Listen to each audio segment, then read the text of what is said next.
बिस्मिल्लाहिर्रहमानिर्रहीम, अस्सलाम वालेकुम। मैं गौहर बट शास्ता के प्लेटफॉर्म से आपकी खिदमत में हाजिर हूँ।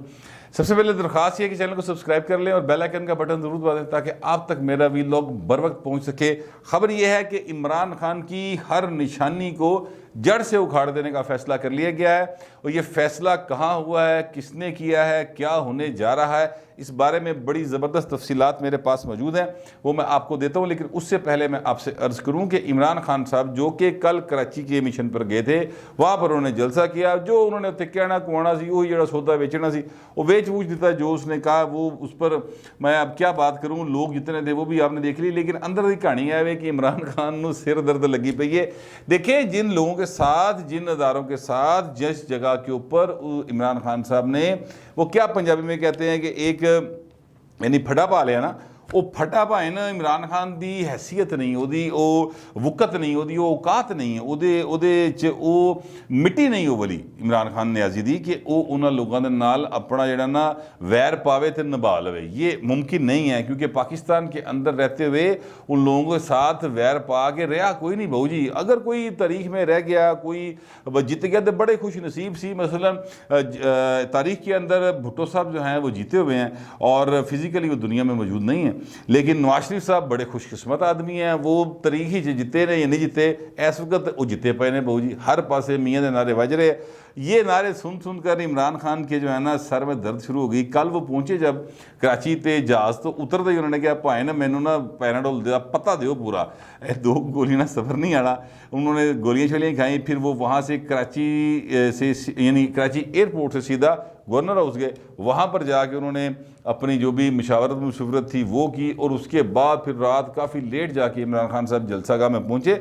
मैं आपसे अर्ज़ करूँ कि इमरान खान जिस जहाज़ पर गए, मेरे ज़राए के मुताबिक जो बताया जा रहा है, मतलब बहुत सारे लोग ये बात करें, $5000 भाई उसका खर्चा सी जेट का, जो उन्होंने खर्चा किया है। उन्हें बंदा लभना पेगा $5000 कितने खर्चे। इमरान खान ने 5 रुपये नहीं खर्चता किसी से। वो $5000 किस तरह खर्च हुआ, वो कौन है, ये इन्वेस्टिगेशन ज़रूर होनी चाहिए कि जहाज़ का किराया कितने तक। पहले तो तरीन साहब थे ना, अलीम खान साहब थे, उन्होंने जहाज़ सन लगे फिर सन जी कभी इधर जाते सन कभी इधर जाते सन। अब तो भाई ना हूँ तो नहीं ना वो वाली बारां वो वाली गल्लां ते ना रही हूँ। वो उनके पैसे पे मौज बड़ी कर ली। यह पैसा कौन खर्च कर रहे हैं पता करने की ज़रूरत है ये। और अब देखते हैं कि वो इस पर कोई जो हुकूमत है यानी ज़ाहिर है जो पहले अपोजिशन थी वो इस पर कोई तहकीकात करवाती कि नहीं करवाती। छोटी जी गल है, बहुत लंबा लोड़ ही नहीं। सिंपल एक किसी मतलब सिविल एजेंसी में भी कह दे दस देगा कि भाई ने फलाने ने पैसे दिते तो नाम ज़रूर सामने आना चाहिए। मैं आपसे अर्ज़ ये करना चाह रहा था कि इमरान खान साहब जो है ना, उनकी जो जितनी भी उन्होंने मेखें गाड़ी हुई हैं या अपनी निशानियां छोड़ी हुई हैं या इस सिस्टम के अंदर उन्होंने अपने जो बालके हैं उनको रखा हुआ है, वो उन सबको अब सिस्टम से आउट करने का फ़ैसला किया गया। और ज़ाहिर है ये फ़ैसला जो है ये इस वक्त की हुकूमत ने किया, हुकूमती तार ने किया है, लेकिन इसको बैकिंग पाइन पूरी पीछे बैकिंग हासिल है। ये मैं आपसे अर्ज़ करूँ वो तरीक़ेकार वो ये इख्तियार करना चाह रहे हैं। मसलन पहले मैं बता देता हूँ कि किन किन उड़ान का मूड है। पहले नंबर पे वो उड़ाना चाह रहे हैं जनाब ये चेयरमैन सेनेट को, उसके बाद डिप्टी चेयरमैन सेनेट को, फिर जनाब वो डिप्टी स्पीकर, और स्पीकर तो आज राजा साहब बन गए, डिप्टी स्पीकर साहब जो है कासिम सूरी वो भी फारग है। अच्छा, फिर जो सबसे बड़ी और जानदार या बड़ी आइन के तहत उसको बहुत सारी जो है ना तहफ़्फ़ुज़ हासिल है, वो है सदर पाकिस्तान आरफ अलवी साहब, वो दंदान साज जो हैं। वैसे मेरा ख्याल है चूँकि जब तक वो सदर के होते पर फ़ायदे हैं तब तक इस तरह के अल्फाज नहीं बोलने चाहिए, लेकिन भाई ने हरकतें हो जी की ना, यानी जो इमरान ने किया उन्हें जारी करता। आर्डीनेंस फैक्ट्री बनी सी, इधरों आर्डर आया उधरों जारी करता, इधरों आर्डर आया उधरों जारी करता। और वो यहाँ तक चले गए कि उन्होंने गैर आइनी जो अहकामात थे उनको भी तस्लीम कर लिया, यानी असम्बली तोड़ थी इमरान खान के कहने के ऊपर, चूँकि वज़ीर आज़म थे। फिर जनाब उन्होंने कहा नवा इलेक्शन होएगा, निगरान हुकूमत बनाओ, इलेक्शन कमीशन की तैयारी करो। ऐसे स्पीड के नालों भाई ने काम किए जिसके नतीजे में अब वो मुकम्मल तौर पर एक मुतनाज़ा सदर हो चुके हैं। और अब अपोजिशन जो है वो उनको गिराना चाहती है, उनका मुआवजा करना चाहती है। मुआवजे का तरीक़ेकार बड़ा एक लेंथी सा है, वो मैं आपको बता देता हूँ। लेकिन उससे पहले मैं आपसे अर्ज़ करूँ कि राजा परवेज़ शरीफ साहब जो हैं उन्होंने स्पीकर बनते ये रूलिंग दी कि जनाब जेड़े इस्तीफे तुसी वन गो मंजूर कर गए हो ना डिप्टी स्पीकर साहब, ये PTI के अरकान के 123 या 25 अरकान हैं उनके इस्तीफे, तो उन्होंने कहा भाई ने इस तरह नहीं होता, इसमें से सिर्फ 2 लोगों के इस्तीफे जो है वो कबूल हो सकते हैं जिनकी तरफ से दरख्वास्त आई हुई है, बाकी आपने एक लिस्ट बनाई है थले साइन कराया देती, इस तरह नहीं होता। आपको आर्टिकल 64 के तहत हैंड रिटन होना चाहिए और रूल्स ऑफ बिजनेस के तहत, जो कि ज़ाहिर है असेंबली के रूल्स है अपने, उसके तहत हर बंदे को पर्सनली सुनना है और फिर सेटिस्फाई होएगा स्पीकर तो इस्तीफा मंजूर करेगा। लिहाजा उन्होंने वो जो इस्तीफे जो सील किए सन ना, उन्हें वो डी सील करा ले राजा साहब ने, और अब वो इस पर काम करेंगे। अच्छा, ये सारा करने की ज़रूरत क्या है? देखिए, आज है अपना अप्रैल की 17 तारीख हो गई। महीने डेढ़ ਦੇ ਵਿੱਚ जो है ना बजट आ जाना। अब बजट की तैयारी हो रही है, बजट ज़ाहिर बनना शुरू हो गया है, इन्होंने बजट पास करवाना है और बजट पास करवाने के लिए अगर ये उस दौरान ये इस्तीफे कबूल हो जाते हैं तो फिर वो इलेक्शन की तरफ चले जाएंगे। ज़ाहिर है अब 90-92 हल्के जो इलेक्शन होएगा, वो 90-92 जो हल्के होंगे उसमें इलेक्शन होगा कौमी असम्बली का, तो हर पास एक हड़बोंग का आलम होगा। हर बंदा जो है वो अपने अपने इलेक्शन की तरफ भाग रहा होगा। हुकूमत जो है उसको बजट भी बनाना है, उसको इमरान खान को भी काउंटर करना है, उसको ये इलेक्शन भी जीतना है। वहाँ पे इत्तेहाद के अंदर पहले बड़े जो है वो हो रहा है, पीपल्स पार्टी अभी तक मान नहीं रही है। वैसे मेरे ज़राए के मुताबिक आज वो जो है ना अनाउंस हो जाएगा जो है कैबिनेट। पीपल्स पार्टी अभी तक बहुत सारी चीज़ों के ऊपर अड़ी हुई है, तो चीज़ें जो हैं ऑलरेडी बहुत सारे मसाइल हुकूमत जो है ना उसका शिकार है। तो इसीलिए उन्होंने कहा कि पहले फिलहाल तो यह कट्टा खोलो ना, इधर ले आके एक पासे रखो। तो 125 जने ने तो रोज़ाना की बुनियाद पर अगर एक बंदा बुलाओ रोज़ाना की बुनियाद के ऊपर, तो 125 दिन तो यह लंघ गए ना। अदरवाइज तो 90 दिन के अंदर अंदर इलेक्शन कराना लाजमी है उन हल्कों के अंदर। तो 125 दिन तो यह कढ़ो ना, उस तो बाद जाके वेखेंगे क्या होता है। अच्छा, अब मैं आपसे अर्ज़ करूँ कि ये जब 125 दिन या 2 महीने 2.5 महीने का ये प्रोसेस वो बनाना चाहते हैं, अगर वो कंप्लीट 2-2.5 महीने के बाद हो जाता है तो फिर जिसका इस्तीफ़ा कबूल होता जाएगा उस डेट के हिसाब से, आप याद रखिएगा, मसलन 17 तारीख को फ़र्ज़ करते हैं फवाद चौधरी का इस्तीफ़ा जो है वो 17 अप्रैल को कबूल कर लिया गया, मंजूर कर लिया गया, उसका नोटिफिकेशन जारी होगा, वो हल्का बाकायदा तौर पर खाली डिक्लेयर हो जाएगा। तो वहाँ पर अगले 2-3 माह के अंदर इलेक्शन होना है। तो जिदा 18 ਨੂੰ होएगा वो डेट उस तक ही होएगी। आप मेरी बात समझ रहे हैं? जिदा 25 ਨੂੰ होएगा वो डेट उस हिसाब से लगे जाएगी। तो ये सारा एक सीन जो है ना वो चलेगा।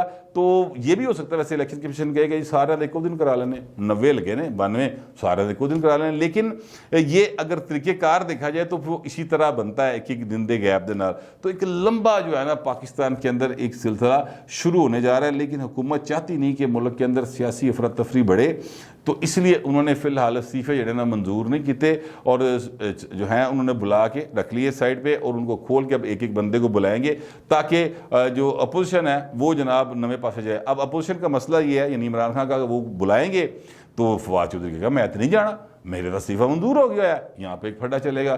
तो अब हुकूमत जो है ना ये बड़ी सियासी हुकूमत है, अब ये इस इशूज़ के साथ खेलती चली जाएगी।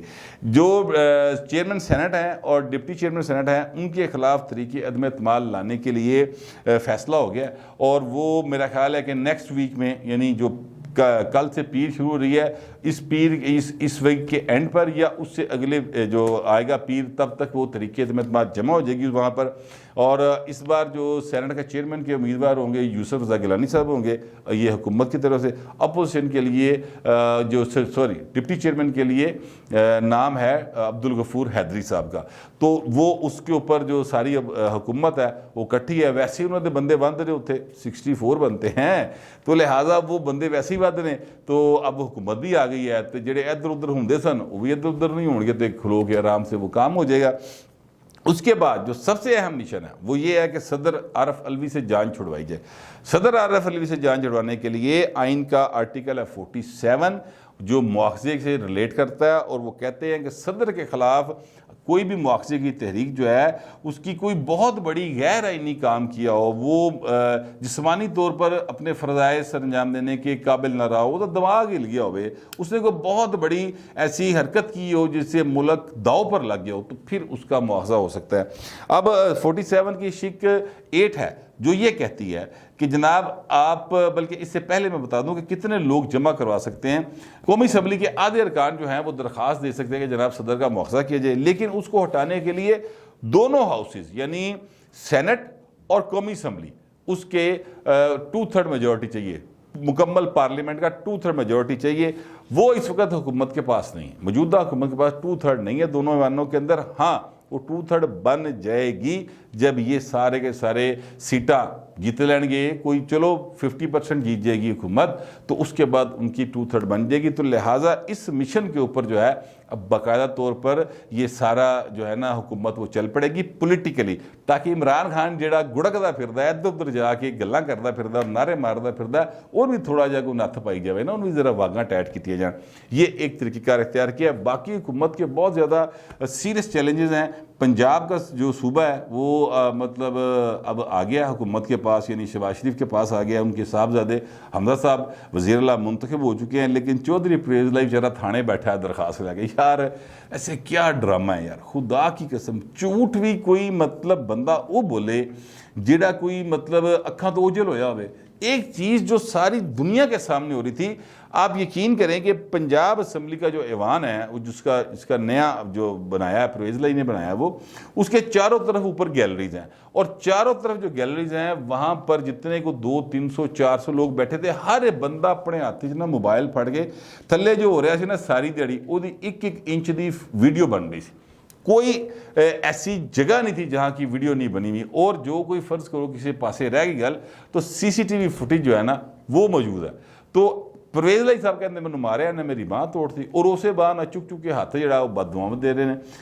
कल रात वो चले गए जनाब किला गुज्जर सिंह थाने, वहाँ पर जाकर उन्होंने एक दरख्वास्त दी है। उन्होंने कहा है जनाब कि जनाब ये सुहेब भरत साहब हैं, ताहिर जमील साहब हैं, राना लियाकत है, ये मुश्तबा शजाउर रहमान है। अच्छा कैसे बंदा लगता है मुश्तबा शजाउर रहमान दा, उन्हें कभी मक्खी नहीं मारी पाए। मैं उनको जानता हूँ, वो लाहौरिया ज़ाहिर होगी तो मैं उनको अच्छे तरीके से जानता हूँ। वो तो उच्ची आवाज़ से गल नहीं करता, वो तो मतलब इतने आराम से बात करते हैं और इस तरीके के साथ वो चलते हैं। डरिया डरिया सहमा सहमा जो टुरदा फिरदा है, उस पर इल्ज़ाम लगा दी कि उन्हें मैंने मारे है। और भी लोग हैं, सेल चौकत भट्ट वैसे ज़ाहिर थोड़ा सा एक डिफरेंट करैक्टर है, लेकिन सैफुल मलूक खोकर। मगर मैं आपसे अर्ज़ करूँ, मेरी बात हुई है तो जो हैं शुएब भरत साहब, उन्होंने मुझे कहा है, शुएब भरत साहब ने, कि भट्ट साहब बात यह है कि हम तो उन लोगों से बचते फिरते थे जो परवेज़ लाई ने कालियाँ वर्दियाँ पुआ के सार्जेंट एट आर्म्स के नाम पर अपने इलाके के गुंडे भर्ती किए हुए थे। हम तो उनसे खुद को बचाते फिर रहे थे, क्योंकि वो आप देख ले फुटेज, वो बढ़ बढ़ के आगे अरकान को सूबाई असम्बली जो हैं अपना नून लीग के, उन पर हमले कर रहे हैं, उनको मार रहे हैं। तो असी तो उन्होंने तो बचते फिरने था। परवेज़ लाई किस लिए आया किस लिए गया, एडे वड्डे हाल ही सान पता ही नहीं लगा।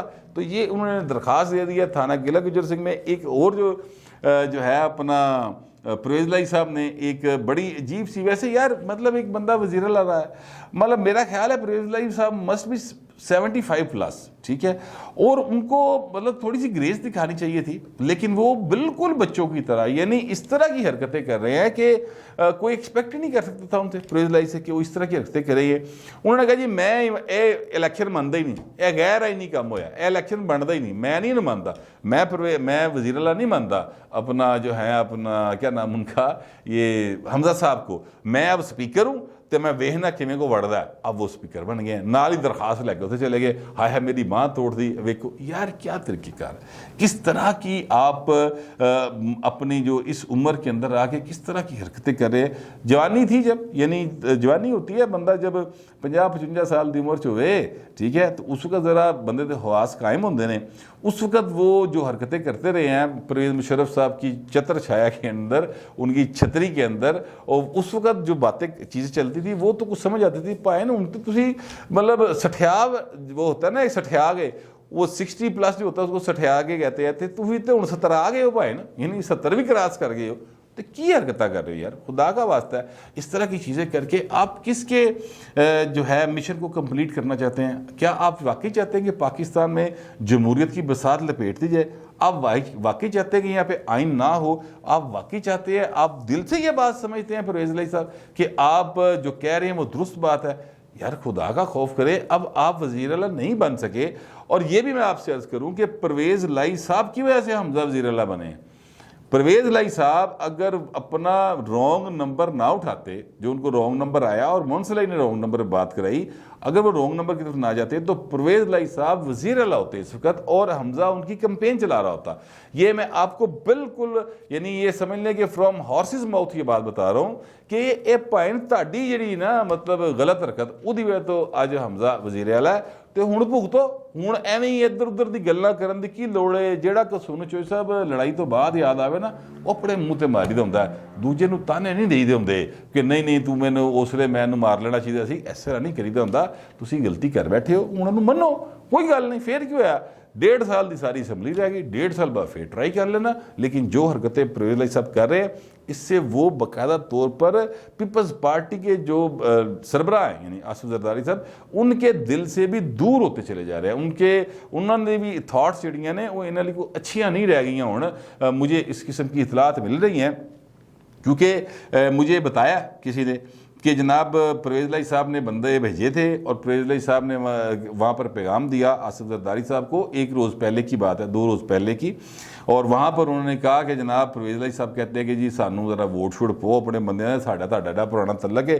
तो उन्होंने कहा कि यार परवेज़ लाई साहब को जो है ना अपना मामला, वो उन्होंने गलत हरकत की है और हमारी कमिटमेंट है अब नून लीग के साथ। मैं तो उनको मना के ले आया था नवाज शरीफ को कि यार परवेज़ लाई बना दो। वो मान भी गए थे, मिठाई भी खाधी, दुआए खैर भी की, मेरे को भी आए, मुबारकबाद दी, शुक्रिया अदा किया, सवेरे दूजे पासे टुर पे। लेकिन चले सियासत में हो जाता है। तो एक काम करते हैं, परवेज़ लाई साहब से कहें कि वो आके अनकंडीशनल सपोर्ट का ऐलान करें और हमज़ा को वज़ीर आला बनने दें, उसके बाद देख लेंगे। हाँ, साथ एक शर्त उन्होंने रखी, उनका ये भी उन्हें चाहिए कि वो आके वो सारे पैसे भी सामने लेकर आएँ जिससे वो बंदे खरीद रहे हैं और ये पैसे उनको इमरान खान की एक ATM ने दिए हैं।